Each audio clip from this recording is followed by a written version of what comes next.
ब्राह्मण मित्र था जिसका नाम था सुदामा, जो वैदिक ज्ञान में सबसे अधिक विद्वान था। सुदामा की विशेषता ये थी कि वो वैदिक ज्ञान में पूरी तरह से विद्वान थे और इंद्रिय भोगों से विरक्त था। शास्त्र भागवत में कदम कदम पर ये बात मिलेगी आपको कि इंद्रिय भोग से मुक्त था, इंद्रिय भोग से मुक्त था। और हम लोग इंद्रिय भोग में लिप्त हैं, पूरी तरह से डूबे हैं, है ना। इसका मतलब है कि भक्ति के अंदर ये बहुत जरूरी है कि व्यक्ति इंद्रियों को वश में करे। जैसे गोदास और गोस्वामी, दो शब्द होते हैं ना। गोस्वामी का, गो का मतलब होता है इंद्रियां, स्वामी का मतलब जो इंद्रियों का स्वामी है, और गोदास का मतलब जो इंद्रियों का दास है। जो मांगते हैं वही दे देता है, लेकिन गोस्वामी नहीं देता। इंद्रिया मन बहुत कुछ मांगता है, वो नहीं देता। इसलिए सुदामा क्या था, इंद्रिय भोगों से विरक्त था। इसके अलावा उसका मन शांत था और उसकी इंद्रियां उसके वश में थी। तो मन शांत कब होता है व्यक्ति का? अशांतस्य कुतः सुखम। मन शांत होगा, गीता में एक श्लोक है, परम शांति मिलेगी। बहुत फेमस श्लोक है, कौन सा, किसी को याद है? हाँ, भोक्तारम यज्ञ तपसाम सर्वलोको महेश्वरम सुहृदम सर्वभूतानाम ज्ञात्वा माम शांतिम ऋच्छति। उस व्यक्ति को परम शांति मिलेगी जो ये सोचेगा कि सब जितने भी यज्ञ तपस्या है उनके भोक्ता कृष्ण है। आपने तप किया है, कृष्ण को अर्पित करो। आपने कुछ अनुष्ठान किया है, कृष्ण को अर्पित करो। आपने कुछ पढ़ाई की है, कृष्ण को अर्पित करो। पेंटिंग जानते हो, कृष्ण को अर्पित करो। जो भी योग्यता है उसको भगवान की सेवा में लगाओ। इसका मतलब हो गया भोक्तारम यज्ञ तपसाम सर्वलोको महेश्वर। सारे लोकों के महाईश्वर हैं कृष्ण। सुहृतम, और सुहृत का अर्थ क्या है? इस पर काफी चर्चा की हमने कई बार। सुहृत का अर्थ क्या होता है मालूम है किसी को? नहीं।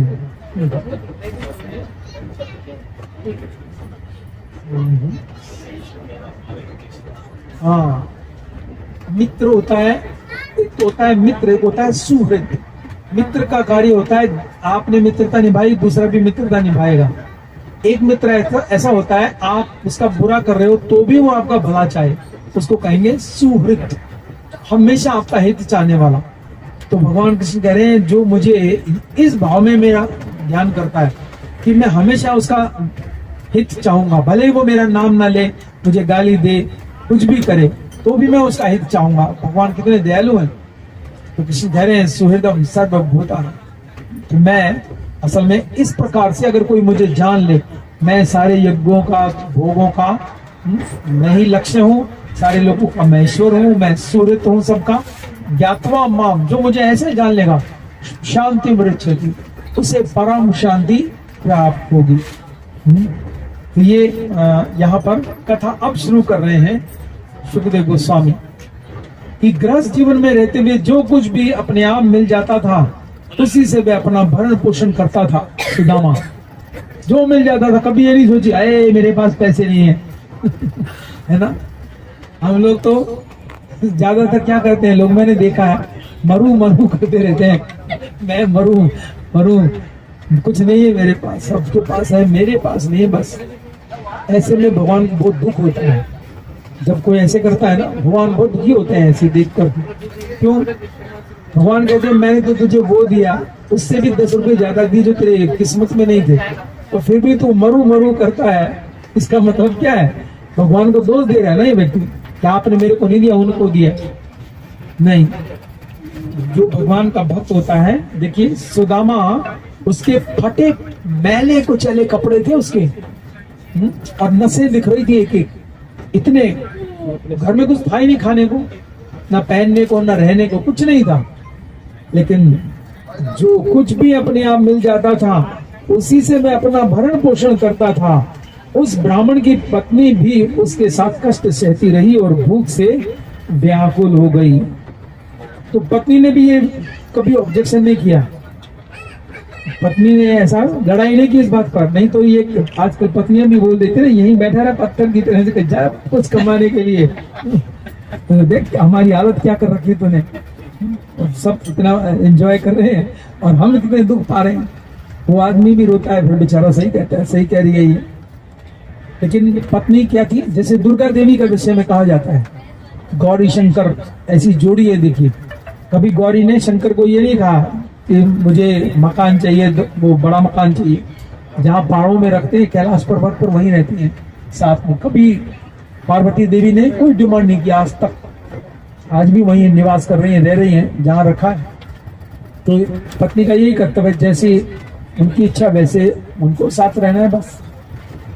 तो सुशीला नाम था इनकी पत्नी का। क्या नाम था? सुशीला नाम था सुदामा की पत्नी का। अब जब विवाह हो गया और आपने सुनी होगी कहानी की, पत्नी कहती है कि आप जाओ द्वारकाधीश, तुम्हारे तो परम मित्र हैं, वो तो राजा है, स्वामी है सबके, तुम अपने मित्र के पास क्यों नहीं जाते? तो कई बार कहानी में या सीरियल में भी शायद ऐसे दिखाया गया था कि सुदामा मना कर रहा है और वो कह रही है नहीं तुम जाओ जाओ, लेकिन ऐसा नहीं था। कथा कैसे थी कि जो पत्नी थी वो पति का कष्ट नहीं देख पा रही थी कि पति के पास जो कपड़े हैं वो भी फटे हैं, मैले हैं, कुचैले हैं और खाने को नहीं है, और कभी खाने की मांग भी नहीं कर रहे हैं। तो पति का कष्ट दुखी ना हो इसलिए उसने कहा कि आप जाइए, आपके मित्र हैं और सबके स्वामी हैं, धनी है, वो तो बहुत ऐश्वर्य में है, तो आप उनके पास क्यों नहीं जाते? और सुदामा ने भी देखिए क्या सोचा है।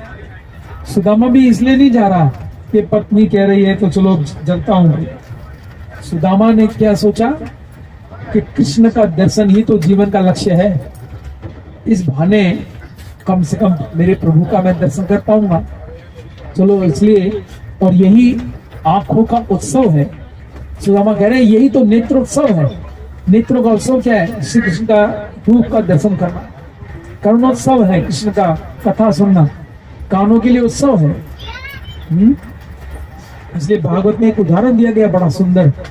भागवतम के 10वें स्कंद में उदाहरण आता है कि जब आकाश में बादल देखता है मयूर, जब बहुत तपती गर्मी पड़ती है जून के महीने में और जुलाई के महीने में, जब नए नए बादल आते हैं मानसून के, तो सबसे ज्यादा आवाज कौन करता है? प्यों प्यों प्यों, मयूर। क्यों? क्योंकि मयूर ये सोचता है कि जो तपती इतनी जलती गर्मी थी अब उससे राहत मिलेगी। तो कहा गया है कि जब जो व्यक्ति संसार की झुलसती ज्वाला में जल रहे होते हैं ना, घर गृहस्थी के चक्कर में, कभी पत्नी कहती वो खत्म हो गया, वो लेकर आ, सब्जी लेकर आ, सिलेंडर भरवा के ला, ये कर, आटा चावल डाल। और कभी कभी झगड़ा भी होता है कुछ कुछ बातों को, बच्चे को तो पकड़, बच्चे को तो नहीं संभाल सकती, तो होता है ना वो जिगजैग, या पीटीएम में पिटाई हो जाए पेरेंट्स की, बहुत सारी होती है ना। पीटीएम में बुला करके टीचर बोलते हैं कि तू जो है बच्चे को ध्यान से नहीं रखता, पढ़ाता नहीं, तो पिता जो होता है ना बड़ा दुखी रहता है।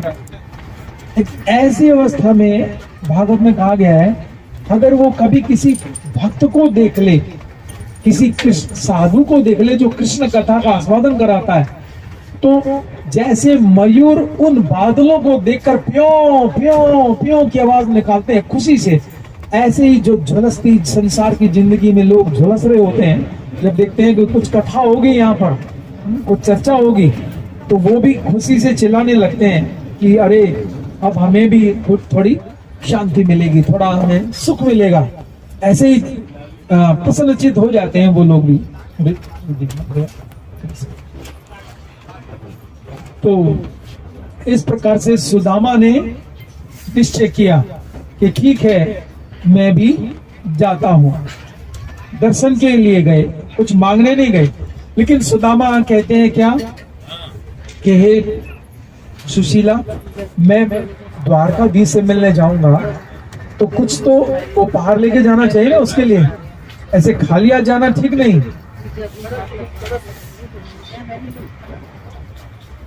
सुनाई ना देगा देगा देखिए इंग्लिश वर्सी देखिए।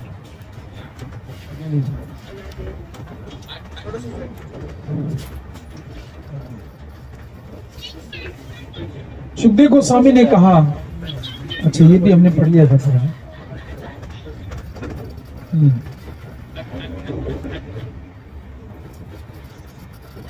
गृहस्थ जीवन में रहते हुए जो कुछ भी अपने मिल जाता था उसी से वह अपना भरण पोषण करता था। उस ब्राह्मण की पत्नी भी उसके साथ कष्ट सहती रही और भूख से व्याकुल हो गई। एक बार दरिद्र ब्राह्मण की पतिव्रता पत्नी उसके पास आई। उसका मुख पीड़ा के कारण सूख गया था। भय से कांपती हुई वह इस प्रकार बोली।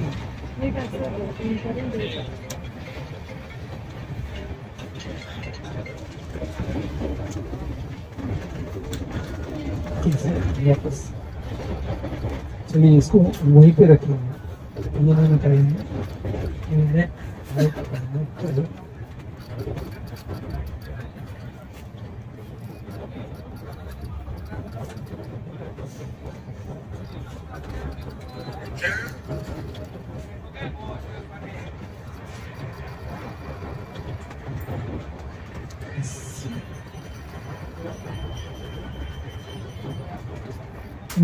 यहाँ से रखना नहीं पड़ेगा।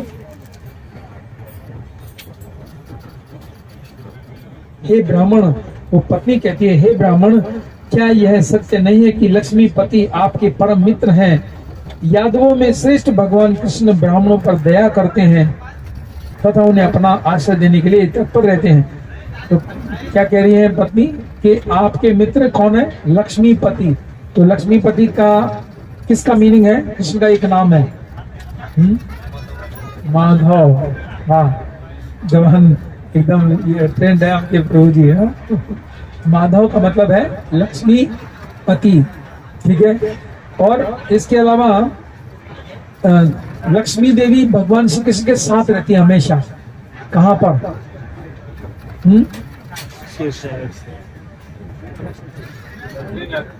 हाँ, वक्ष स्थल में रहती हैं सुनहरी रेखा के रूप में। भगवान श्री कृष्ण की चेस्ट में एक सुनहरी रेखा है। श्रीवत्स अलग है, ये अलग है। तो इसका मतलब है कि लक्ष्मी देवी उनके साथ रहती हैं सुनहरी रेखा के रूप में। बस वो कह रही है कि लक्ष्मी पति हैं आपके, जो मित्र हैं, तो उनके पास जाइए। हे सौभाग्यशाली, आप सब संतों के वास्तविक आश्रयदाता के पास जाइए। ते आप जैसे दुखी गृहस्थ को अवश्य ही प्रचुर धन देंगे। तो क्या कह रही है? संतों के वास्तविक आश्रयदाता, बहुत सुंदर शब्द है। और प्रभुपाद जी क्या कहते हैं कि if even today Krishna can lift the hill if we become gopijan. अगर हम गोपीजन बन जाएं, मतलब गोपी बन जाएं या ग्वाले बन जाएं, वही भाव आ जाए, तो आज भी कृष्णा हमारे लिए पहाड़ उठा सकते हैं। गोपी शब्द का अर्थ बताया था मैंने, बहुत सारे मीनिंग, किसको याद है? गोपी, सोचो एक बार सेंटर नजफगढ़ में ही कथा की थी, तब गोपी का अर्थ बहुत देखिए शानदार अर्थ है, इसलिए मैंने रोका यहाँ पर। एक तो हो गया सीधा सीधा अर्थ है गायों का पालन करने वाले। एक गोपी शब्द का अर्थ है कि गोपनीय, उनका प्रेम बहुत ही गोपनीय है। गोपी गोपनीय प्रेम है उनका, उनके प्रेम को कोई समझ नहीं सकता कि किस प्रकार से वो भगवान से प्रेम करते हैं, कितने गहरा प्रेम है उनका, बहुत ही गहराई है उनके प्रेम में। और तीसरा अर्थ था गो का अर्थ होता है इंद्रियां, और पी का मतलब है पीना। वो कृष्ण के रूप माधुर्य को अपने नेत्रों से पान करते रहते हैं हमेशा। जब भी कृष्ण को देखते हैं तो वो आसपास कुछ देख नहीं पाते कि पास में क्या हो रहा है, ऊपर क्या हो रहा है, पीछे क्या हो रहा है। कृष्ण के प्रेम में इतने डूबे रहते हैं, इसलिए उनको कहा जाता है गोपी।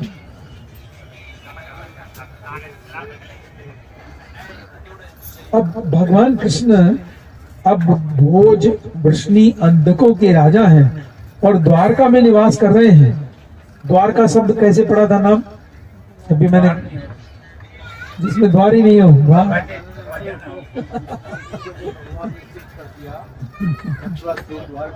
हाँ, द्वार कहाँ है? रातों रात शिफ्ट कर दिया ना मथुरा से वहाँ। तो इतने बड़े महल थे तो उठ कर वो जाने लगे किधर, तो जी ने सही बताया इसके द्वार ही ना हो।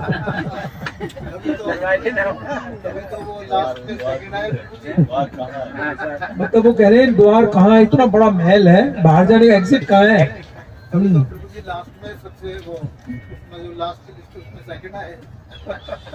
चूंकि वे अपने चरण कमलों का स्मरण करने वालों को अपने आप को भी दे देते हैं। देखिए कितनी सुंदर बात बोल रही है वो पत्नी कि भगवान क्या है कि जो उनके चरण कमलों का स्मरण करते हैं अपने आप को भी दे देते हैं भगवान उनको, स्वयं को। तो इसमें संदेह क्या है कि वे ब्रह्मांड के आध्यात्मिक गुरु अपने सच्चे उपासक को समृद्धि और भौतिक सुख प्रदान करेंगे, जो कि बहुत ही वांछनीय भी नहीं। मतलब वो तो केवल चरणों का स्मरण करने से अपने आप को दे देते हैं। तो और आप तो क्या हो, आप तो उनके सच्चे उपासक हो, तो आपको वो क्या नहीं देंगे? आप जाओ तो सही। सुखदेव गोस्वामी ने कहा, जब उसकी पत्नी ने बारंबार विभिन्न तरीकों से प्रार्थना की तो ब्राह्मण ने मन ही मन सोचा, भगवान कृष्ण के दर्शन करना वास्तव में जीवन की सबसे बड़ी उपलब्धि है। ये तो सबसे बड़ी उपलब्धि है। इस प्रकार उसने जाने का फैसला किया, लेकिन उसने अपनी पत्नी से कहा, मेरी अच्छी पत्नी, अगर घर में कोई ऐसी चीज है जो मैं उपहार में ला सकता हूँ तो कृपया मुझे दे दो। कुछ गिफ्ट तो लेके जाओ ना घर में। तो मैंने बताया था, इसलिए यहाँ पर सुदामा एक आदर्श स्थापित कर रहे हैं कि जब भी मंदिर जाए तो खाली हाथ नहीं जाना चाहिए। कृष्ण का दर्शन करने जाए तो कुछ लेकर जाना चाहिए, फूल माला या कुछ भी स्वीट्स या कुछ ऐसा। ये सुदामा यहाँ शिक्षा दे रहे हैं। सुदामा की पत्नी ने पड़ोसी ब्राह्मणों से 4 मुट्ठी चावल मांगे और एक फटे कपड़े में बांधा और भगवान कृष्ण के लिए उपहार के रूप में अपने पति को दे दिया। फटे कपड़े में, मतलब इतना कपड़ा भी नहीं है घर में कि वो फटा हुआ ना हो। सोचो, इससे पता चलता है कितनी ज्यादा गरीबी थी। तो मैंने बताया था कि कलयुग में भी सुदामा आए, किस नाम से? अब वहां साथ में गए थे इसलिए शुक्ला ब्रह्मचारी के रूप में आए श्री चैतन्य के साथ में। और वो दूसरे जो श्रीधर खोला बेचा है वो किसके अवतार है, ये भी बताया था मैंने। श्रीधर खोला बेचा भी है ना, वो भी किसी ने कहा था कि ये सुदामा के अवतार है। मैंने कहा नहीं, ये सुदामा के अवतार नहीं, सुदामा के अवतार है शुक्लांबर ब्रह्मचारी। क्योंकि सुदामा के घर में भगवान ने जैसे छीन कर खाया ना उसे, ऐसे शुक्लांबर ब्रह्मचारी से भगवान ने कहा कि मैं तुम्हारे घर प्रसाद लेना चाहता हूँ। अपने अभी जैसे प्रभु जी को हम कहते नहीं, ये तो हमें बुला देते हैं, नहीं आप हमारे यहाँ लोग, लेकिन कभी मैं कहूँ प्रभु जी आपके घर प्रसाद लेना चाहता हूँ, ऐसे भगवान ने कहा कि मैं आपके घर प्रसाद लेना चाहता हूँ। तो शुक्लांबर ब्रह्मचारी घबरा गए, कह रहे हैं कि मैं तो सारा दिन मांग कर लाता हूँ, आटा चावल दाल किसी किसी से मिल जाता है, वही खाता हूँ। तो सब भक्तों से उसने पूछा कि मुझे क्या करना चाहिए, मेरे प्रभु तो मेरे घर में भोजन करना चाहते हैं। तो सारे भक्तों ने कहा कि तुम लक्ष्मी देवी से प्रार्थना करो, लक्ष्मी देवी से प्रार्थना करो कि आकर के प्रभु के लिए भोग बनाए। तो उसने लक्ष्मी देवी से प्रार्थना की तो लक्ष्मी देवी आ गई, देखिए तुरंत। और घर में कुछ था ही नहीं, लेकिन लक्ष्मी देवी जब आ गई तो बहुत प्रकार के आइटम बनाए, 56 प्रकार के भोग बनाए, अपने आप आ गई, सब साथ में आ गई। और भगवान ने बैठकर खाया। भगवान ने कहा, अरे तुम तो कहते थे मेरे घर में कुछ नहीं है, तो कितने सुंदर सुंदर भोजन बनाए आपने। तो भगवान ने स्वयं खाया, सुदामा का वहां भी खाया और यहाँ। तो वो जो श्रीधर खोला बेचा है वो है कुसुमास्वर नाम के, कृष्ण लीला में कुसुमास्वर नाम है इनका। ये भगवान के 12 गोपालों में से एक, ठीक है। चावल लेकर संत ब्राह्मण द्वारका के लिए चल पड़ा और वह इस तरह सोचता रहा कि मैं कृष्ण के दर्शन कैसे कर पाऊंगा। देखिए ब्राह्मण जाता जा रहा है तो रास्ते भर में भी यही सोच रहा है ना। तो हम जैसे प्रभु जी कह रहे थे कि हमें किस मूड से जाना चाहिए, तो हमें किस भाव में होना चाहिए। हमें इसी भाव में होना चाहिए जो सुदामा जा रहे हैं द्वारकाधीश के दर्शन करने के लिए। यही भाव, बिल्कुल यही भाव होना चाहिए वहां जाने के लिए कि मैं कृष्ण के कैसे दर्शन कर पाऊंगा। लोकनाथ स्वामी महाराज ने लिखा है अपनी पुस्तक में कि जो पुंडलीक था जिसके कारण कृष्ण ईंट पर खड़े होने के लिए तैयार हुए, तो पिछले जन्म में ये कौन था पुंडलीक? बताया कि मुचकुंद महाराज थे, ये जो काल यमन, ये इनकी दृष्टि से काल यमन जो मर गया था, हाँ, दृष्टिपात होते ही धज्जियां उड़ गई ना उसकी, तो पिछले जन्म में मुचकुंद महाराज थे। और भगवान ने उस चैप्टर में कहा भी है, 51 चैप्टर है, 10वां स्कंद 51वां अध्याय का आखिरी श्लोक आप पढ़ सकते हो। उसमें लिखा है कि कृष्ण बोल रहे हैं कि हे मुचकुंद महाराज, तुम अगले जन्म में ब्राह्मण बनोगे और मेरे पार्षद बनोगे नित्य। तो अगर हम गुजरात में जाते हैं तो वो उनका ये कहना है, जो नरसिंह मेहता बने हुए गुजरात के लोग मानते हैं कि नरसिंह मेहता के रूप में आए, लेकिन लोकनाथ स्वामी महाराज ने लिखा है कि पुंडलीक के रूप में आए मुचकुंद महाराज अगले जन्म में। दोनों ही ब्राह्मण हैं, तो हो सकता है कि अलग अलग समय में आए हों। तो देखा सुदामा रास्ते पर क्या सोच रहे हैं, मैं कृष्ण के दर्शन कैसे कर पाऊंगा, कैसे दर्शन होंगे, क्या करूंगा मैं, क्या सोचूंगा जब कृष्ण मेरे सामने होंगे। साक्षात भगवान का दर्शन। इसलिए कहा गया है, उद्धव जी पूछते हैं भगवान कृष्ण से भागवत के 11वें स्कंद में कि हे प्रभु, आप ये बताइए कि कलयुग में तो समय बड़ा खराब आएगा आगे चल करके, तो लोग कहेंगे आप तो दर्शन दोगे नहीं किसी को, तो आपका किन किन रूपों में पूजा प्रमाणिक मानी जाएगी, पहले ही पूछ लिया। देखिए, तो भगवान ने 8 प्रकार बताए हैं। अगर मेरी कोई 8 प्रकार से पूजा करेगा तो मैं उसे प्रमाणिक पूजा मानूंगा। कौन कौन सी हैं गिनो? अगर मेरा विग्रह पत्थर से बनाया जाएगा तो मैं उसे प्रमाणिक मानूंगा। लकड़ी से मेरा विग्रह बनाया जाएगा तो प्रमाणिक। और उसके अलावा चौक मिट्टी से बनाया जाएगा तो मैं मानूंगा। चित्र से, जैसे चित्र में छाप दिया जाए, दीवार में चित्र लगा है तो मैं उसे मानूंगा। कितने हो गए? 4। एक धातु का बताते हैं भगवान। धातु का मतलब है जैसे सोने का या पन्ने, हीरे, पन्ना, या जैसे चांदी का, वो भी प्रमाणिक मानूंगा। 6। 7वां भगवान ने बताया कि मन से भी अगर कोई मेरा विग्रह बना लेगा, मन से, मन में सोच ले कि मैं इतना सुंदर विग्रह खरीद के लाया हूँ और उनको सुंदर सुंदर कपड़े पहना रहा हूँ, उनको सुंदर भोग लगा रहा हूँ, उसको भी मैं मान लूंगा। और एक पता है रेत से, मिट्टी अलग है, एक रेत भी होता है ना, रेत, तो रेता से भी अगर मेरा विग्रह बनाया जाए तो भी प्रमाणिक है। तो इससे हम समझ सकते हैं कि जो ये कहते हैं कि भाई ये तो मूर्ति पूजा है, मूर्ति पूजा नहीं है, तो बिल्कुल प्रमाणिक है। और प्रभुपाद जी ने और अच्छा उत्तर दिया इसका। क्या उत्तर दिया है प्रभुपाद ने, किसी को याद है? हम विग्रह की पूजा करते हैं तो कैसे प्रमाणिक है? कितने बोतल चाहिए? सोचो, 2 तो ले कम से कम। तो ले लेना, पानी की बोतल दे देना मुझे। 2 ले लो। मैं लेता हूँ पूरी। चलो 30 बोतल। 2 बोतल लेना। हाँ 2 दे दो आपको। लो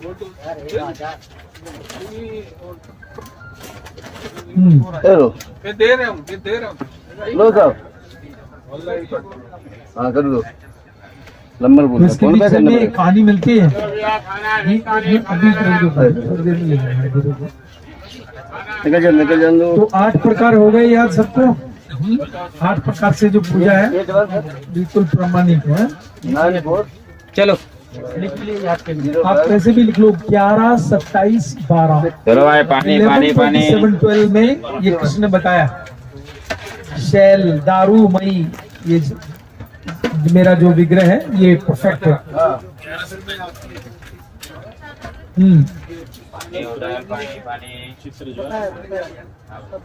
ऑथराइज है ना, चित्र मैंने बताया ना, पेंटिंग। तो मैंने बताया था कि प्रभुपाद ने इसको कैसे माना। प्रभुपाद ने एक बहुत सुंदर एग्जाम्पल दिया, इतना परफेक्ट एग्जाम्पल है कि कोई उसे नकार नहीं सकता। हाँ, कैसे हम माने कि भाई ये प्रमाणिक है।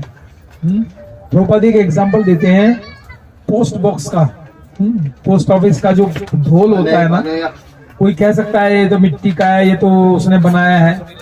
तो प्रभुपाद जी क्या कहते हैं, अगर पोस्ट बॉक्स लगा देती है सरकार, कहीं भी ढोल टांग देती है मान लो, और आपने उसको मैं अपनी चिट्ठी डाल दी, तो वो चिट्ठी अपने गंतव्य पर पहुंचती है कि नहीं पहुंचती है? क्योंकि उस पोस्ट बॉक्स को पोस्ट ऑफिस ने ऑथराइज किया है। तो चिट्ठी पहुंच गई, आपने तो डाल दी। लेकिन अगर कोई पोस्ट बॉक्स अपने घर में अपनी मर्जी से टांग दे, घर के बाहर लाल पेंट करके, उसमें कितनी भी चिट्ठी डालो वो नहीं पहुंचेगी, है ना।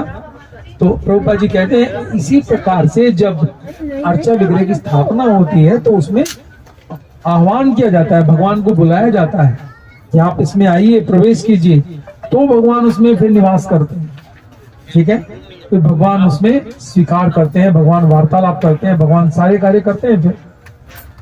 तो इसलिए ये सबसे अच्छी बात है कि मैं कृष्ण के दर्शन कैसे कर पाऊंगा। तो अभी से आपको सोचना शुरू कर देना चाहिए कि कैसे कृष्ण का दर्शन होगा वहां पर। जब हम पंढरपुर में जाएंगे, भगवान खड़े हैं, कैसे मैं दर्शन करूंगा, क्या बात करूंगा, कैसे मैं उनका प्लान करूंगा। हाँ, ऐसा विचार सोचना चाहिए ना। भगवान से जैसे एक भजन गाते थे हम, जब जागरण करते थे उसमें गाते थे, कृष्णा से होगी मुलाकात अब के फागन में, नाचेंगे सारी सारी रात अब के फागन में।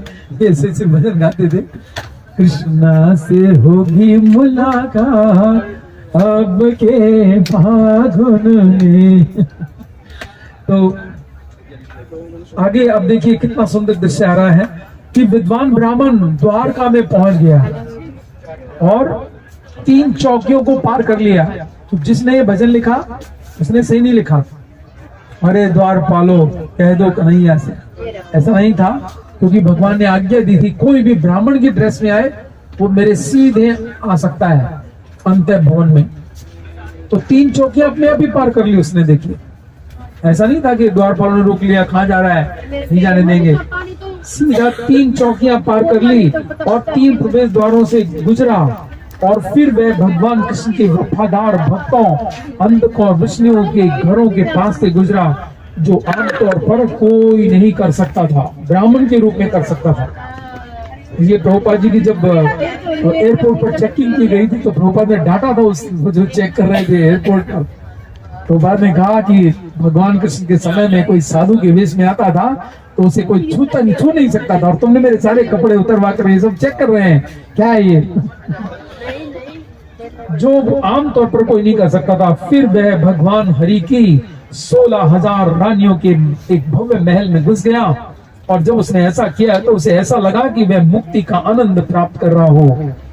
तो नाम नहीं बताया किसके महल में गया, लेकिन विश्वनाथ कवि ठाकुर ने बताया कि वो रुक्मिणी के महल में गया, जहां पर क्या दृश्य था, भगवान कृष्ण सफेद रंग के जो पलंग था, गद्दे पे बैठे थे, और रुक्मिणी देवी उन्हें पंखा झल रही थी।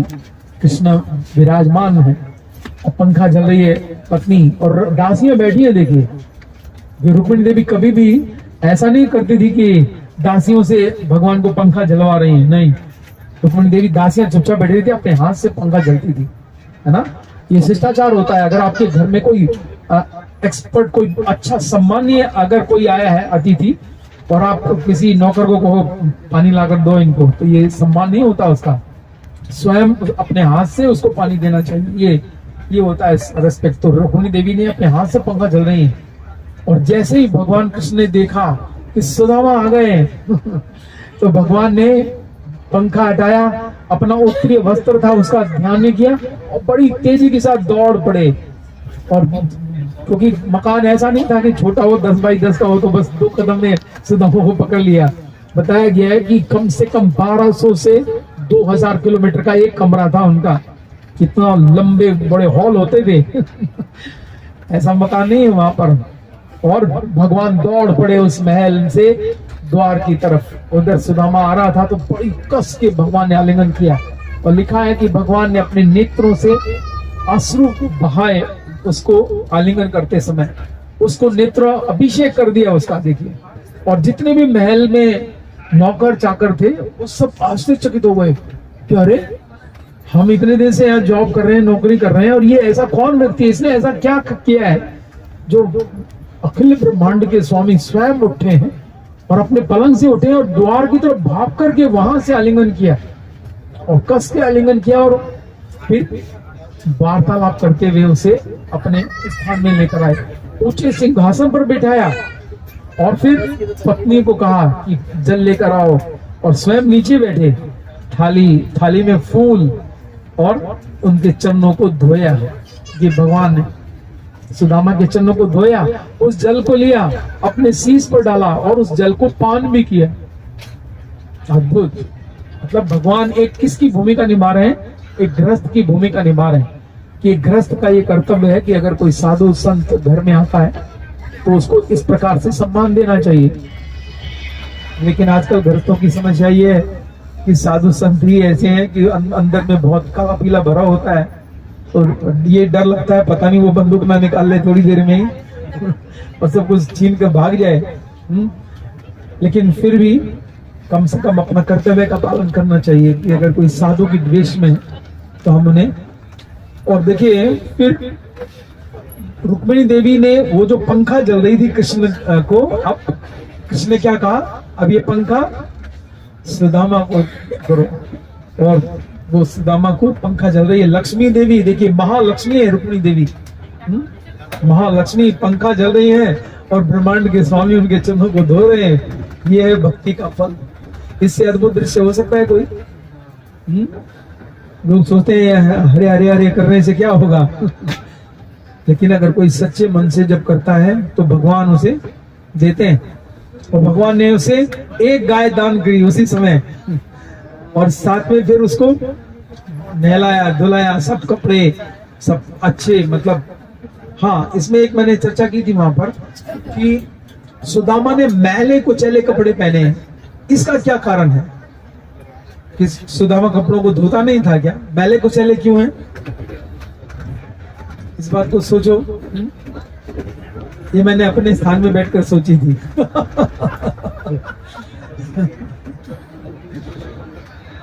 इसका मतलब ये नहीं कि क्या क्या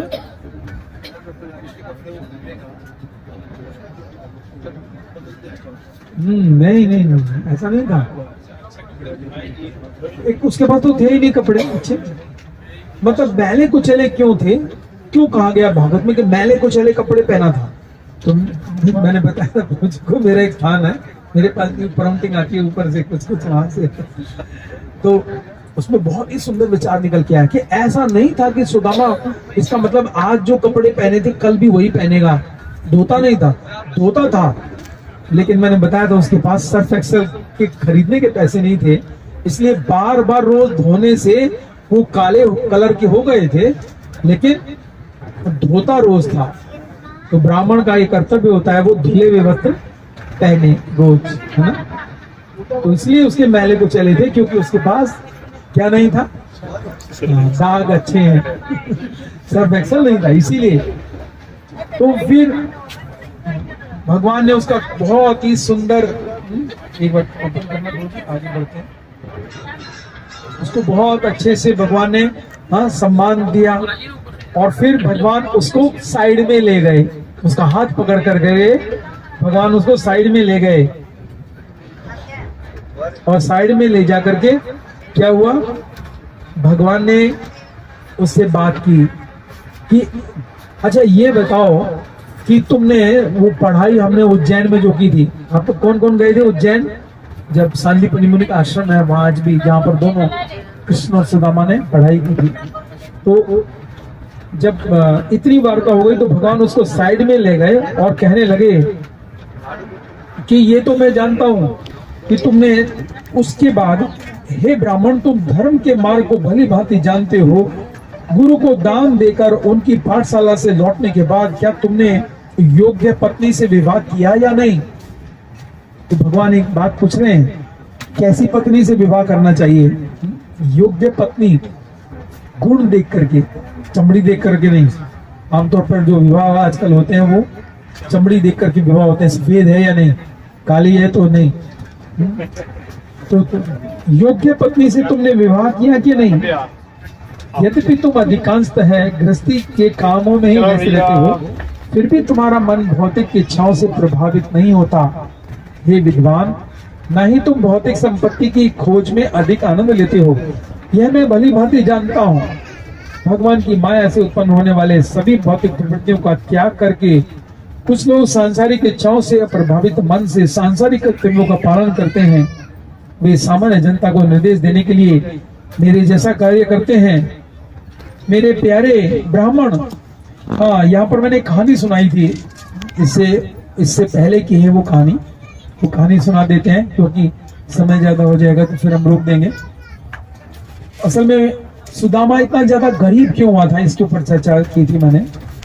ये किसी दूसरे पुराण में कहानी सुनाई गई है कि एक बार क्या हुआ कि एक बुजुर्ग महिला थी, एक बुजुर्ग महिला थी और वो बहुत ही ज्यादा गरीब, और वो क्या करती थी, सारा दिन भिक्षाटन के लिए जाती थी, कुछ बर्तन लेकर के, और उसको चावल गेहूं जो भी मिलते थे उसको इकट्ठा कर लेती थी और दोपहर के बाद आती थी। सुबह निकलती थी, पूरे गांव में, आसपास के गांव में जाती थी और इकट्ठा करके ला करके रख देती थी।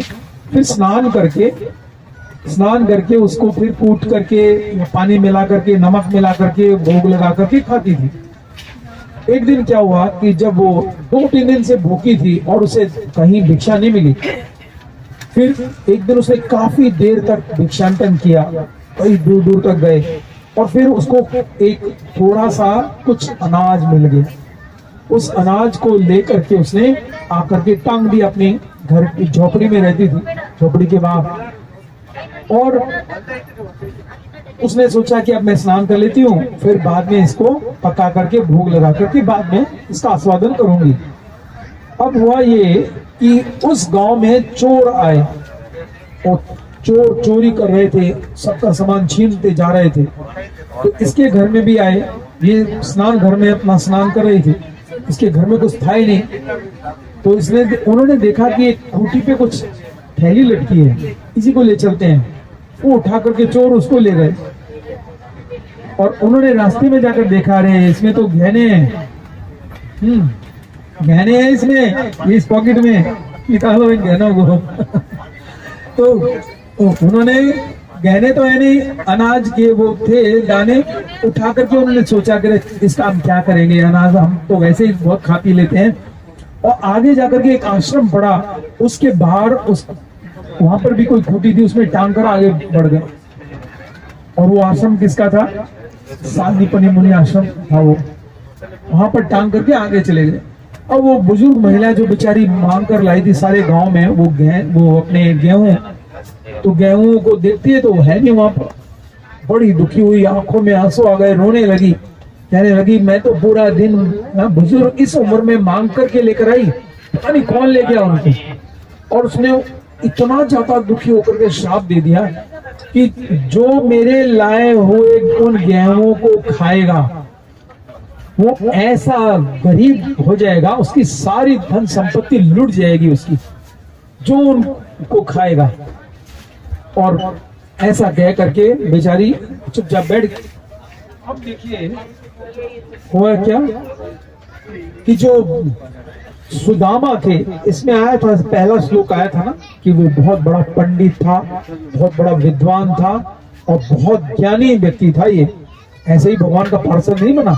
भगवान का नित्य संगी वो बनता है जो बहुत तपस्वी हो, ज्ञानी हो, विद्वान हो, इंद्रियों का भोग से दूर रहता हो, कभी भी किसी का दुख ना देता हो किसी को, वो व्यक्ति भगवान का पार्षद बनता है। अब सुदामा ने इस बात को समझ लिया कि ऐसे ऐसे हमारे यहाँ पर जो टंगे हुए हैं ये गेहूं, ये इस चोर ने किसी ने लिए हैं और उस बुजुर्ग महिला ने श्राप दिया है। और उसी दिन सांदीपनि मुनि ने दोनों बच्चों को क्या कहा कि जाओ लकड़ियां चुन के लाओ जंगल से। और वो जो थैली थी वो सुदामा ने उठा ली थी, ठीक है। सुदामा ने वो थैली उठा ली और दोनों बच्चे जंगल में गए शाम के समय। अब वहां पर देर हो गई और बारिश, तूफान, आंधी बहुत तेज आया। अब दोनों बच्चे पेड़ में ही छिप गए कहीं। वो एक इस सामने पेड़ में बैठा है, एक दूसरे पेड़ में बैठा है। और भगवान कृष्ण ने हाथ में क्या पकड़ी हुई थी? लकड़ियां, जो उन्होंने तोड़ के रखी थी गुरु जी के लिए। उन्होंने लकड़ियां ली हुई थी, इन्होंने हाथ में तो गेहूं की थैली पकड़ी थी। और सुदामा मन मन में सोच रहे थे, जब रात हुई तो कृष्ण ने दूर से कहा, सुदामा वो जो गेहूं कुछ अनाज लेकर आए थे, दो ना, भूख लगी है। सुदामा ने समझ लिया कि अगर इसमें से एक दाना भी मेरे प्रभु ने लिया तो सारे संसार की लक्ष्मी समाप्त हो जाएगी, क्योंकि उस माता का जो श्राप है वो खतरनाक है। इसलिए जानबूझ करके सुदामा ने भगवान को कुछ नहीं दिया खाने को और चुपचाप छिप करके पूरी थैली को खा गए। तो कई लोग तो कहते हैं कि सुदामा इसलिए गरीब हुआ आगे चल करके क्योंकि उसने भगवान से छिपा दिया, चोरी की, इसलिए वो बांट कर नहीं खाया, इसलिए वो गरीब हो गया आगे चलकर। लेकिन कहानी ऐसी नहीं थी। कहानी ये थी, जानबूझ करके उसने खाया, जानबूझ करके कि मेरे प्रभु ने खाया तो संसार गया, इसलिए वासुदेव कुष्टी, वासुदेव दत्त से श्री चैतन्य जब मिलते हैं तो वासुदेव दत्त यही कहता है कि हे प्रभु, सारे संसार के जितने भी लोग हैं ना, उन सबका पाप मुझे दे दो और सारे संसार को उद्धार कर दो। तो भगवान श्री चैतन्य कहते हैं कि तुम ऐसी बात कह रहे हो, इसका अर्थ है कि तुम प्रहलाद महाराज के अवतार हो। प्रहलाद ने यही मांगा था मुझसे कि सारे संसार का उद्धार कर दो, सबके पाप मुझे दे दो, मैं भुगत लूंगा उनकी, लेकिन आप लोगों को उनके पापों का फल मत दो। तो सुदामा ने भी यही किया था, सारा खा लिया। देखिए, और जब सांदीपनि मुनि अगले दिन आए, क्योंकि रात में बच्चे आए नहीं, तो सुबह उठते ही उनको चिंता हुई कि बच्चे कहाँ गए, रात को आए नहीं, क्योंकि आंधी तूफान था बहुत। तो जिस समय पर गए, 34वें नंबर श्लोक में ये बात लिखी है, इसी चैप्टर के 34 नंबर में, उसको पढ़ के सुनाना चाहिए हालांकि, लेकिन इसमें घटना क्या है कि जिस समय पर सांदीपनि मुनि गए तो सुदामा दूसरे पेड़ पर बैठे हैं और कृष्ण हाथ में लकड़ियां लेकर के बैठे हैं। देखिए, इससे क्या शिक्षा मिलती है? आप पहले ये सुनिए वो श्लोक, उसके बाद आपको आभास होगा। ये ऑन करना भूलिए। 10:80:34 देखिए कितना सुंदर श्लोक है। इसमें भगवान बता रहे हैं असली बात। मैंने इसी श्लोक पर क्लास दिया था वहां पर। मैं, आप सब बोलिए इस श्लोक को, बल्कि मैं समस्त प्राणियों की आत्मा, अनुष्ठान और पूजा, ब्राह्मण दीक्षा, तपस्या या आत्मानुशासन से उतना संतुष्ट नहीं होता जितना कि गुरु के प्रति की गई निष्ठा पूर्वक सेवा से होता हूँ। इसको श्लोक को मैंने बोर्ड पे लिखवाया था। ये पूरे चैप्टर की जान है ये श्लोक। देखिए कृष्ण क्या कर रहे हैं, इतनी बड़ी बात बोल रहे हैं इसमें। मैं समस्त प्राणियों की आत्मा हूँ। कृष्ण सारे संसार में जितने भी प्राणी हैं उनके सबके साथ परमात्मा रूप में है। गीता में बोलते हैं ना, सर्वस्य चाम हृदि सन्निविष्टो अहम आत्मा गुडाके से सर्वभूता से स्थित अहम आदि च मध्यम च भूतानाम अंतरिम च। तो कह रहे हैं मैं समस्त प्राणियों की आत्मा हूँ। कोई पूजा का अनुष्ठान करता है, घर में पूजा अनुष्ठान होते हैं ना, मंदिर में होते हैं, मैं उससे प्रसन्न नहीं होता। ब्राह्मण दीक्षा, भक्ति शास्त्री करके ब्राह्मण दीक्षा ले, मैं उससे प्रसन्न नहीं होता। अब फीस खराब मत करो। कह रहे हैं ना, मैं ब्राह्मण दीक्षा, तपस्या, अगर कोई कठोर तपस्या करता है, इतने दिनों तक भोजन नहीं करता, तपस्या या आत्मानुशासन से उतना संतुष्ट नहीं होता, मैं प्रसन्न नहीं होता इससे। ये तो खाली साइड बाय साइड इंडिग्रेंट्स है। असली बात क्या है? जितना कि गुरु के प्रति की गई निष्ठा पूर्वक सेवा से होता हूँ, ये सबसे बड़ी बात है। बहुत बड़ी बात है ना। गुरु को प्रसन्न कर लिया, कोई योग्यता नहीं है, मैं उससे प्रसन्न हो जाऊंगा। इतने बड़े बड़े अगर वो तपस्या कर रहा है, ये कर रहा है, ये कर रहा है, सोचो। तो अब उस दृश्य पे आते हैं। सांदीपनि मुनि जब पहुंचते हैं, कृष्ण बैठे हैं और लकड़ियां हाथ में हैं, और उधर सुदामा बैठा है। तो सांदीपनि मुनि ने क्या देखा? सांदीपनि मुनि ने उनको आदेश दिया था कि जाकर जाओ, लकड़ियां चुनो जंगल से और आश्रम में लेकर आओ। तो भगवान कृष्ण ने पूरी रात आंधी तूफान बारिश में उन लकड़ियों को नीचे नहीं रखा। ये कहा कि ये मेरे गुरु की आज्ञा है कि मैं लकड़ियां चुन कर लाऊं। तो पूरी रात बच्चे थे लेकर के बैठे रहे। देखिए, तो सांदीपनि मुनि ने जब ये देखा, ये दृश्य देखा कि लकड़ियों को जमीन में नहीं रख रहे हैं, हाथ में लेकर बैठे हैं, क्योंकि मेरे गुरु की आज्ञा है। इसलिए उन्होंने क्या कहा कि हे मेरे बच्चों, मैं तुमसे बहुत प्रसन्न हूँ। मैंने जितना भी तुम्हें शिक्षा दी है वो सब तुम्हें हमेशा याद रहेंगी, ताजी रहेंगी तुम्हारी वे बातें जो मैंने तुम्हें मंत्र सिखाए हैं, जंत्र जो भी सिखाया उसको कभी तुम भूलोगे नहीं। मैं तुमसे बहुत प्रसन्न हूँ। तो हम देखते हैं इस कथा में श्री कृष्ण स्वयं ही इस लीला का मंचन कर रहे हैं, ये सिखा रहे हैं कि गुरु की आज्ञा सिरोधारी होनी चाहिए, उसको जमीन पे भी नहीं रखते। हाँ, नहीं तो चाहते तो हम होते तो रख देते, क्या है गुरु जी आगे तो उतारेंगे, नहीं, पीठ पीछे भी वही बात और सामने भी वही बात। ऐसा नहीं हो कि गुरु जी आ गए, गुरु जी आज द्वारका में जरूर रहूंगा, गुरु जी नहीं आए, अब तो आएंगे नहीं, वैसे तो अब कभी जाएंगे नहीं अपना में ना। नहीं तो पहले तो कुछ लोग चले जाते थे, अब तो गुरु जी भी नहीं आएंगे, क्या करें, अब कब जाएंगे? तो उनसे पूछे क्या आप कब जाएंगे? अगला कथा द्वारका में सुनने, जन्माष्टमी को तो शायद जाएंगे। तो कितना ये यहाँ पर शिक्षा दी जा रही है। तो भगवान ने जब अलग से बुलाया तो भगवान उससे पूछ रहे हैं कि तुम बताओ,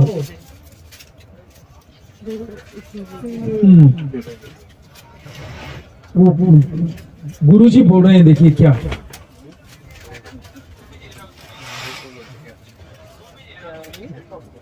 तुम लड़के प्रथम श्रेणी के ब्राह्मण हो और मैं तुमसे संतुष्ट हूँ, तुम्हारी सारी इच्छाएं पूरी हो। गुरु जी बोल रहे हैं, देखिए, हाँ, मैं तुमसे संतुष्ट हूँ और तुम्हारी सारी इच्छाएं पूरी हो, और तुमने जो वैदिक मंत्र सीखे हैं वे इस दुनिया या अगले जन्म में तुम्हारे लिए कभी भी अपना अर्थ ना खोए, हमेशा ताजे रहें, उन बातों को तुम याद रख सको। और जबकि परशुराम ने क्या श्राप दिया था कर्ण को, क्योंकि धोखा दिया उसने गुरु को, समाने पर अपने को भूल जाओगे। देखा, गुरु को धोखा दिया तो शिक्षा भी धोखा दे गई, है ना। तो इससे पता चलता है कि गुरु की प्रसन्नता में ही सब कुछ है। इसलिए कबीरदास जी क्या गाते हैं, गुरु गोविंद दो खड़े काके लागू पाए, बलिहारी गुरु आपने गोविंद दियो मिलाए। गुरु का इतना सम्मान दिया गया है इसमें। अगर आप मंदिर में भगवान की पूजा कर रहे हैं और गुरु जी आ गए तो क्या लिखा है, भगवान की पूजा बंद करके गुरु को जाकर रेस्पेक्ट दी जाएगी। इतना बड़ा दर्जा दिया है। हमें अपने आध्यात्मिक गुरु के घर में रहते हुए कई ऐसे ही अनुभव हुए। आध्यात्मिक गुरु की कृपा से ही व्यक्ति जीवन का उद्देश्य पूरा कर सकता है।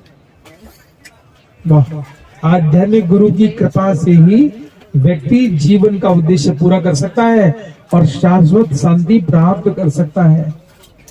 ब्राह्मण ने कहा, हे देवों के देव, हे विश्व गुरु, मैं ऐसा क्या कर सकता था जो मुझे प्राप्त न हो सका, जबकि मैं आपके साथ जिनकी हर इच्छा पूर्ण होती है अपने आध्यात्मिक गुरु के घर में रह सका। हे सर्वशक्तिमान प्रभु, आपका शरीर वेदों के रूप में परम सत्य से युक्त है और इस प्रकार यह जीवन के सभी शुभ लक्ष्यों का स्रोत है। आपने एक आध्यात्मिक गुरु के विद्यालय में निवास किया।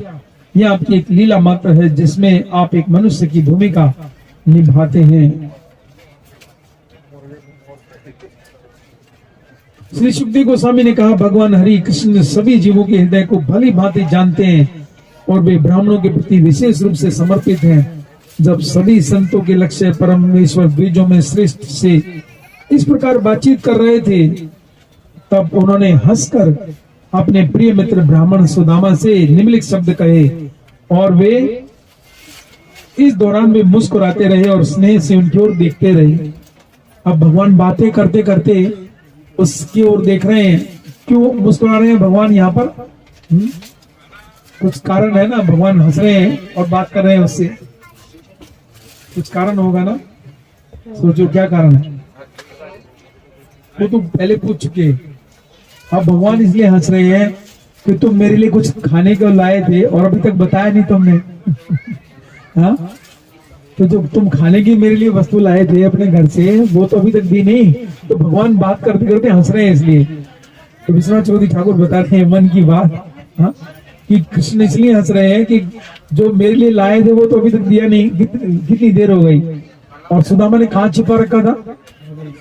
बगल में, यहाँ छिपा रखे थे। सोचिए, पोहा था, चिवड़ा था, वो बगल में कितनी बदबू होगी।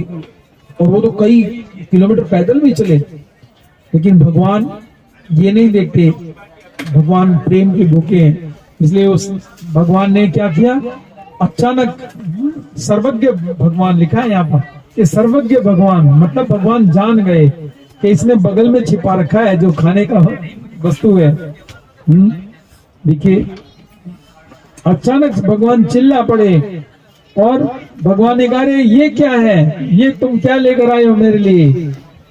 ऐसा कहकर भगवान ने उसमें से एक मुट्ठी भर अन्न खाया और दूसरा भी खाने वाले थे। तभी भक्तिमयी देवी रुक्मिणी देवी ने उनका हाथ पकड़ लिया। एक तो उसमें से मुट्ठी खा भी ली और दूसरी बढ़ाई तो रुक्मिणी देवी ने वहीं रोक दिया। तो इसमें ये समझने की बात होती है, अगर भगवान किसी के घर में कुछ खा लें तो उसका जीवन पूरी तरह से बदल सकता है। भगवान को भोग लगाया जाता है ना। अलारनाथ की कथा सुनी है आपने किसी ने?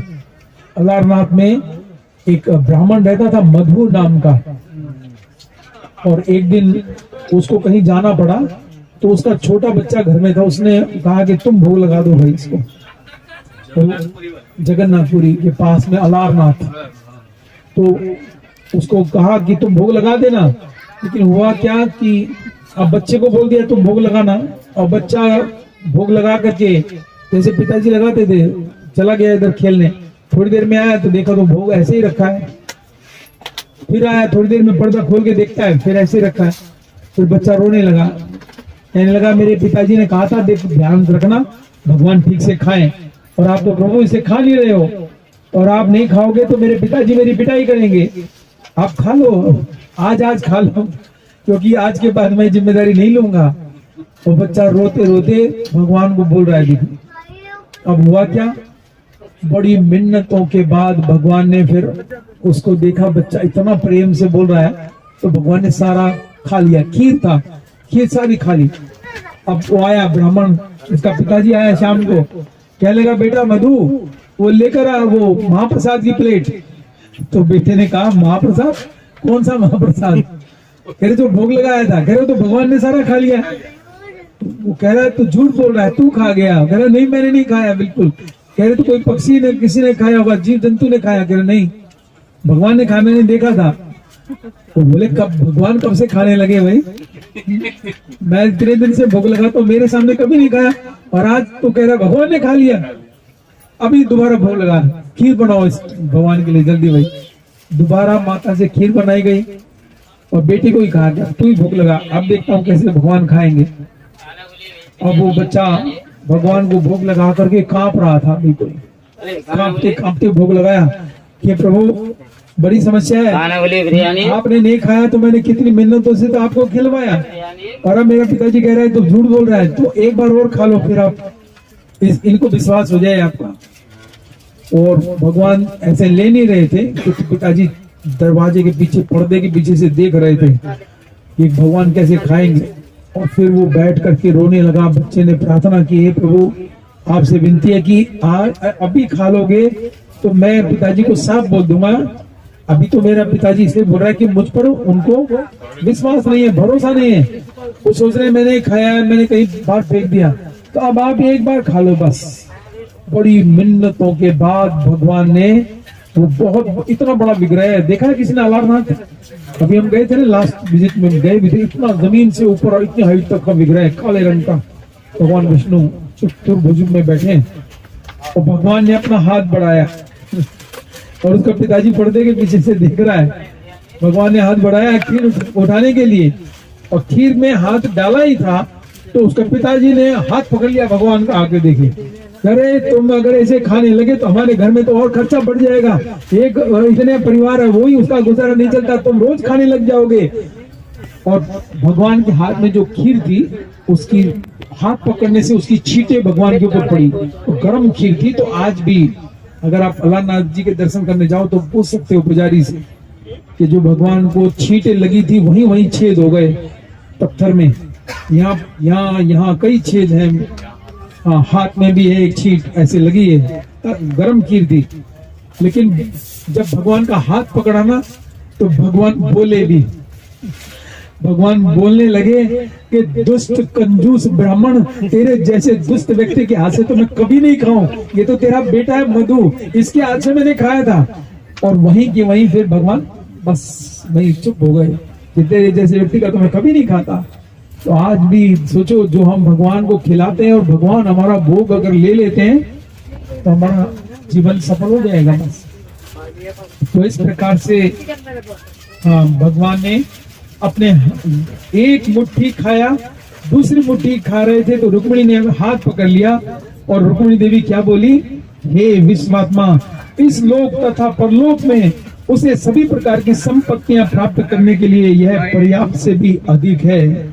आपने एक मुट्ठी उसका अन्न खा लिया ना, बस सारे संसार की संपत्ति से मिल जाएगी। अब आपने दूसरी अगर मुट्ठी खाई तो क्या होगा, तो मुझे बिल्कुल भिखारन होना पड़ेगा, क्योंकि सारी संपत्ति ब्राह्मण के चरणों में मुझे देनी पड़ेगी। इसलिए भगवान ने वो और आगे नहीं खाया। आखिरकार मनुष्य की स्मृति केवल आपकी संतुष्टि पर ही तो निर्भर करती है। अगर आप किसी मनुष्य से संतुष्ट हो जाओ तो वो संसार में प्रसन्न सुखी रह सकता है। यस्मिन तुष्टे जगत तुष्टे। ब्राह्मण ने उस रात भगवान अच्युत के महल में खूब खाया पिया और तृप्त होकर बिताया। उसे ऐसा लगा कि वह धन्य दुनिया में चला गया हो। कौन सी दुनिया में गया? आज धन्य दुनिया में चला गया। अगले दिन सुदामा भगवान कृष्ण द्वारा सम्मानित होकर घर के लिए चल पड़े, जो कि ब्रह्मांड के आत्म संतुष्ट पालन करता है। ब्राह्मण को बहुत खुशी हुई। मेरे प्रिय राजन, जब वह रास्ते पर चल रहे थे, हालांकि उन्हें भगवान से कोई धन नहीं मिला था। अब है देखिए कितनी सुंदर बात है, भगवान ने उन्हें कुछ पैसे नहीं दिए, चलते समय 10 रुपए 5 रुपए कुछ नहीं दिया। लेकिन सुदामा इतने शर्मीले थे कि वे खुद से भीख नहीं मांग पाए। वे बस घर लौट आए, भगवान के दर्शन पाकर पूरी तरह से संतुष्ट थे। तो इससे हमें शिक्षा मिलती है। देखिए, अगर कुछ कमी रह जाए आ बैठ करने में, अतिथि में, तो दोष नहीं देखता ना कि मैं उनके घर गया, वहां पर मुझे अच्छा सम्मान नहीं मिला, अच्छा स्थान नहीं मिला। दोष नहीं देखना चाहिए हमें ना। लेकिन हमारे कुछ भक्त हैं जिन्होंने दोष देखा। इस बार मुझे बहुत दुख हुआ ये सुन करके, जब एक हमारे भक्त ने कहा कि किसी के घर जाओ, उसके घर में नेगेटिव पावर मिलती है। मुझे बहुत दुख हुआ इस बात का। मैंने कहा, आपने अगर मुझे भी कहा होता तो कोई बात नहीं थी, लेकिन आपने सब भक्तों का नाम बोल दिया, तो ये बहुत ही सोचनीय बात है। देखिए, भक्त का क्या गुण है कि कोई अवगुण नहीं देखा उसने क्या कहा कि मेरे प्रभु मुझ पर कितने दयालु हैं मेरे प्रभु, कि उन्होंने मुझे पैसा नहीं दिया, इसलिए पैसा नहीं दिया कि ये गरीब ब्राह्मण को धन दे दूंगा तो ये बिगड़ जाएगा, ये लापरवाह हो जाएगा, अपनी साधना छोड़ देगा, इसलिए मैं इसे इसलिए मुझे भगवान ने धन नहीं दिया। देखिए, गुण देख रहे हैं उसमें भी, दोष में भी गुण देख रहे हैं ना। हम होते तो क्या कहते, हम कहते रहे 10 रुपए तो दे देते, इतने बड़े आदमी के पास गया 10 रुपए भी नहीं दिए मुझे। लेकिन वो सोच रहे हैं कि नहीं, इसलिए पैसा नहीं दिया मेरे प्रभु ने कि ये गरीब ब्राह्मण है, इनको धन दूंगा तो ये बिगड़ जाएगा, अपनी साधना छोड़ देगा, इसलिए मेरे प्रभु। और ना ही उन्होंने मांगे भी नहीं, देखिए मांगे भी नहीं और दिए भी नहीं। सुदामा ने सोचा भगवान कृष्ण ब्राह्मणों के प्रति समर्पित हैं और अब मैंने उनकी ये भक्ति स्वयं देखी है। वास्तव में जो अपनी छाती पर लक्ष्मी को धारण करते हैं, उन्होंने सबसे गरीब भिखारी को गले लगाया है। अब देखिए क्या गुण देख रहा है वो, ये सुनने का है। कुछ नहीं दिया भगवान ने, फिर भी वो उन बातों को सोच रहे हैं। इसलिए अगर हमें कभी अपने फ्रेंडशिप को आगे बढ़ाना हो तो हमें उन गुणों पर विचार करना चाहिए। अगर 200 पे विचार करेंगे तो फ्रेंडशिप कभी पक्की रह नहीं सकती, टूट ही जाएगी। देखिए क्या कह रहे हैं, मैं कौन हूं जो मेरा वो मुझे कुछ दे। मैं कौन हूं, मैं एक पापी व्यक्ति हूं। पहले ऐसे बोल रहे हैं, अब मैं पापी हूं, अपने आप दोस्त देख रहे हैं ना। मैं एक पापी व्यक्ति हूं, मैं एक ब्राह्मण हूं, गरीब हूं, गरीब ब्राह्मण मित्र हूं। और कृष्ण कौन है, भगवान है जो 6 ऐश्वर्यों से परिपूर्ण है, उनके पास तो सब कुछ है। और मैं पापी ब्राह्मण, गरीब ब्राह्मण, फिर भी मेरे प्रभु ने, फिर भी उन्होंने मुझे अपनी दोनों भुजाओं से गले तो लगाया था। देखिए क्या गुण देख रहे हैं, फिर भी मेरे प्रभु ने मुझे गले लगाया। वो 6 ऐश्वर्यों के स्वामी और मैं गरीब ब्राह्मण, पापी ब्राह्मण, फिर भी उन्होंने मुझे गले से लगाया। और उन्होंने मेरे साथ अपने भाइयों जैसा व्यवहार किया। जैसे अपने भाई को कोई गले लगाता है, मेरे प्रभु ने भाइयों जैसा व्यवहार किया। मुझे अपनी प्रिय पत्नी के बिस्तर पर बिठाया, ये क्या कम है। ये गुण देख रहे हैं ना, दोस्त में गुण देख रहे हैं। ये बहुत मुश्किल होता है ऐसा करना, बहुत कठिनाई होती है, इसमें साहस चाहिए बहुत, और पेशेंस चाहिए दोस्त में गुण देखना। कि उन्होंने मुझे अपने प्रिय पत्नी के बिस्तर पर बिठाया, और क्योंकि मैं थका हुआ था इसलिए उनकी रानी ने खुद मुझे वो चावल झला। देखो अपनी पत्नी से कहा पंखा झलो इनके ऊपर, तो ये क्या कितना बड़ा उपकार नहीं है मुझ पर उनका। देखिए गुण में दोष।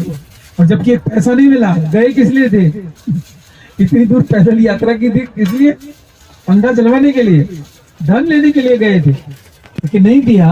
तो भक्त का भाव यही होता है, अगर कुछ ऐसी अनबन या कुछ ऐसी घटना घट जाए, उसमें कुछ दोष देखने की बजाय गुण देखना चाहिए कि शायद इसमें मेरा कुछ लाभ हो, है ना। होता है और लाभ, ऐसा नहीं है लाभ नहीं होता, लाभ होता है, लेकिन वो दिखाई नहीं देता ईगो के कारण। उसमें ऐसा लगता है कि शायद नहीं ऐसा होता जैसा मैं सोच रहा हूँ, वो ठीक होता तो वो ठीक था।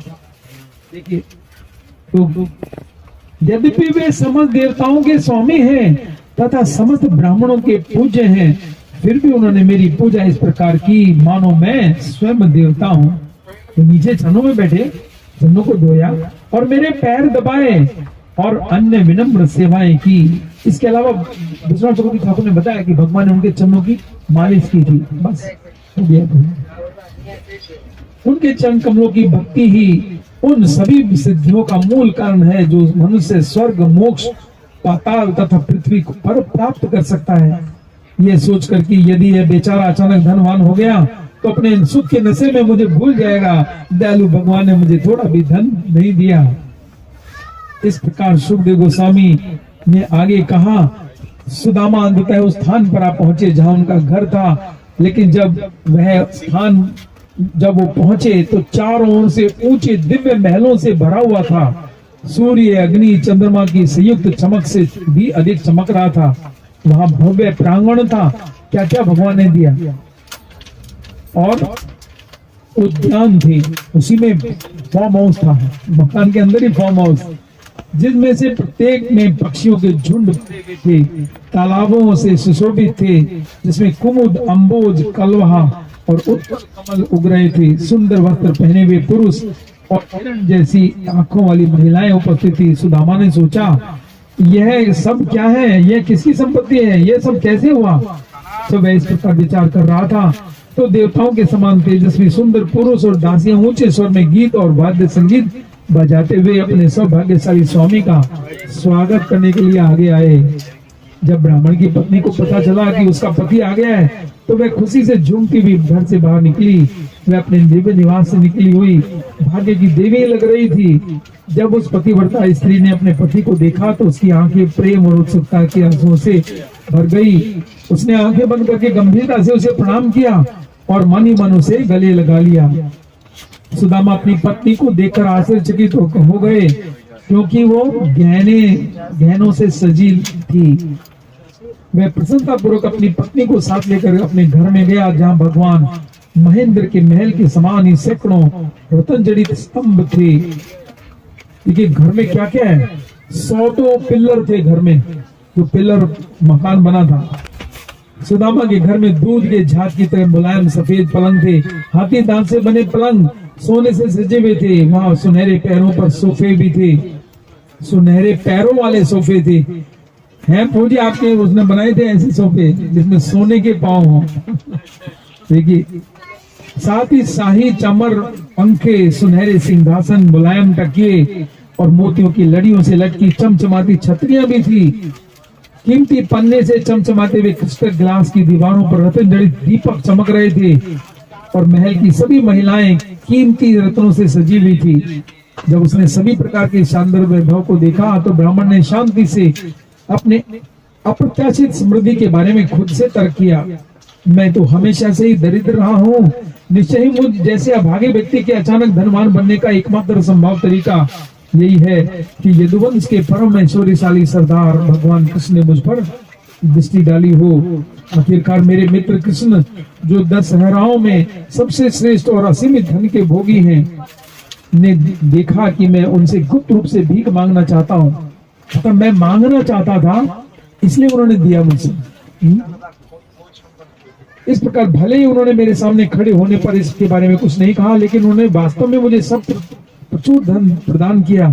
इस तरह उन्होंने एक दयालु वर्षा वाले बादल की तरह काम किया।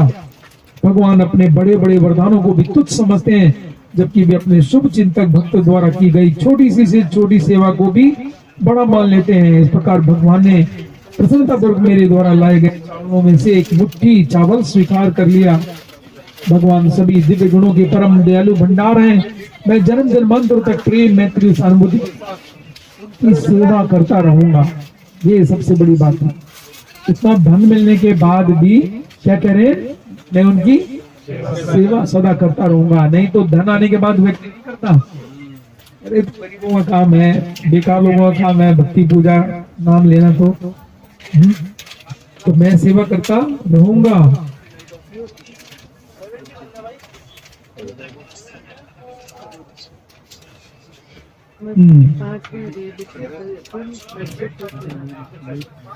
तथा उनके भक्तों की अनमोल संगति द्वारा उनके प्रति ऐसी दृढ़ आसक्ति विकसित करूं। आध्यात्मिक अंतर्दृष्टि से रहित भक्त को भगवान इस संसार की अद्भुत ऐश्वर्य, राशि, शक्ति, भौतिक संपत्ति प्रदान नहीं करेंगे। वास्तव में वे अपनी असीम बुद्धि से अजन्मे भगवान अच्छी तरह जानते हैं कि कैसे अभिमान का नशा धनवानों के पतन का कारण बन सकता है। इस प्रकार उसने सुदामा ने क्या किया, इसी प्रकार से जीवन बिताया जैसे पहले था। हेयर स्टाइल नहीं बदला, कपड़ों का स्टाइल नहीं बदला, साधारण स्टाइल नहीं बदला, कुछ भी नहीं बदला। सेम जो पहले था, अपने कमरे में जाकर उसी भाव से बैठ करके भगवान के नाम का चिंतन करते रहे। तो इस कथा का जो महात्म है, अंतिम श्लोक है, भगवान सदैव ब्राह्मणों पर विशेष कृपा करते हैं। जो कोई भी, समझे आप लोग, जो कोई भी ब्राह्मणों के प्रति भगवान की कृपा का यह वृत्तांत सुनेगा, किसने सुना, उसके मन में भगवान के प्रति प्रेम उत्पन्न होगा और वह भौतिक कर्म के बंधन से मुक्त हो जाएगा।